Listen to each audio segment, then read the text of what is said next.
Immediate instructions from the headquarters of the একটি বিমান 100-রও বেশি যাত্রী, আর এমন একটি সিদ্ধান্ত যা বদলে দিয়েছিল আন্তর্জাতিক বিমান নিরাপত্তার ইতিহাস। ভাবুন তো, আপনি বিমানে বসে আছেন, হঠাৎ কয়েকজন অস্ত্রধারী উঠে দাঁড়িয়ে ঘোষণা করলো, এই বিমান এখন থেকে আমাদের নিয়ন্ত্রণে। এরপর তারা পাইলটকে বলল, গন্তব্য বদলাতে হবে। তখন আপনি কি করবেন?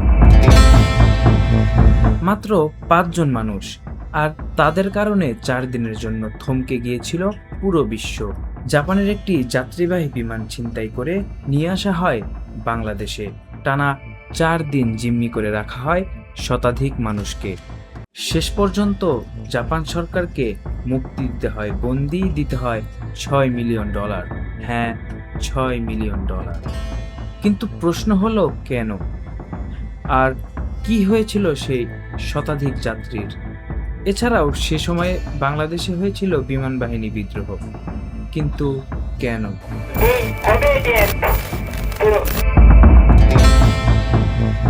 আমরা অনেকেই তো বিমান হাইজ্যাকের ঘটনা শুনেছি বা দেখেছি, কিংবা নিউজ পেপারে পড়ছি, কিন্তু এই বিমান হাইজ্যাকের ঘটনাটা একটু আলাদা।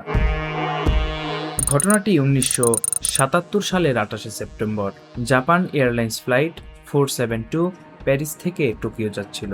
মাঝপথে ভারতের মুম্বাইয়ে যাত্রাবিরতির পর বিমানটি আবার উড্ডয়ন করে, কিন্তু আকাশে ওঠার কিছুক্ষণের মধ্যেই সবকিছু বদলে যায়। 5 জন অস্ত্রধারী যাত্রী হঠাৎ পুরো বিমানের নিয়ন্ত্রণ নিয়ে নেয়। তারা ছিল জাপানের উগ্রপন্থী সংগঠন জাপানিজ রেড আর্মির সদস্য। বিমানটি টোকিও যাওয়ার কথা থাকলেও ছিনতাইকারীরা বিমানটির রুট পরিবর্তন করে নিয়ে আসে বাংলাদেশের ঢাকায়। কিন্তু কেন ঢাকা? এর সুনির্দিষ্ট উত্তর আজ পর্যন্ত পাওয়া যায়নি। কিন্তু ইতিহাসবিদদের ধারণা ছিল সে সময় বাংলাদেশ ছিল নতুন স্বাধীন একটি দেশ। ছিনতাইকারীরা মনে করেছিল এখানে আলোচনার সুযোগ বেশি থাকবে এবং দ্রুত সামরিক অভিযান চালানোর সম্ভাবনা কম। কিছুক্ষণের মধ্যেই বিমানটি তখনকার তেজগাঁও আন্তর্জাতিক বিমানবন্দরে অবতরণ করে। এখান থেকেই শুরু হয় 4 দিনের সেই জিম্মি সংকট, যেখানে বাংলাদেশের ভূমিকা ছিল সবচেয়ে গুরুত্বপূর্ণ।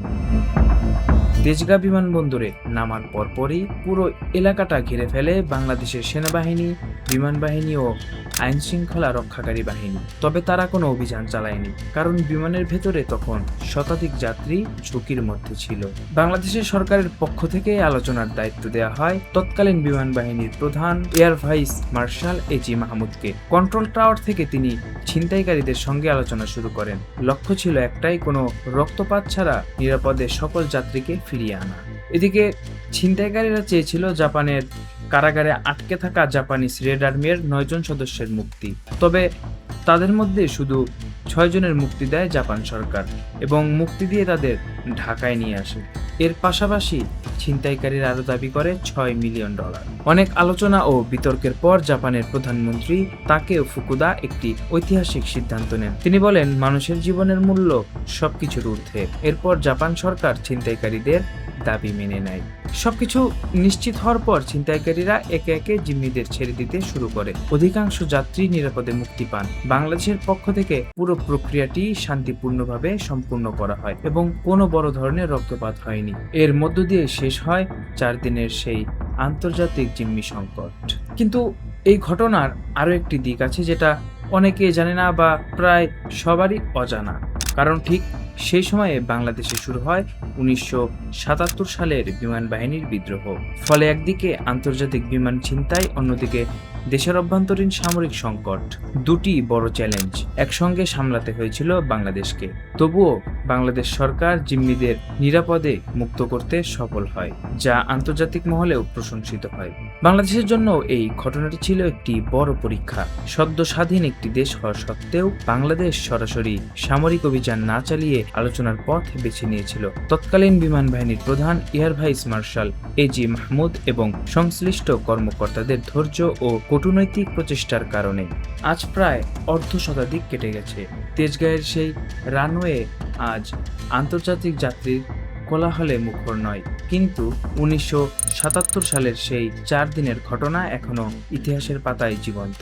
একটি ছিনতাই হওয়া বিমান আর 5 জন ছিনতাইকারী, শতাধিক জিম্মি, আর এমন একটি সিদ্ধান্ত যা শুধু জাপান নয়, বাংলাদেশকেও বিশ্ব ইতিহাসের আলোচিত এক ঘটনার অংশ করে তুলেছিল। এ কারণে জাপান এয়ারলাইন্স ফ্লাইট 472 একটি ছিনতাইয়ের ঘটনায় নয়, বরং আমাদের মনে করিয়ে দেয় কখনো কখনো একটিমাত্র ঘটনা আন্তর্জাতিক রাজনীতি, কূটনীতি এবং নিরাপত্তা ব্যবস্থাকে চিরদিনের জন্য বদলাতে পারে।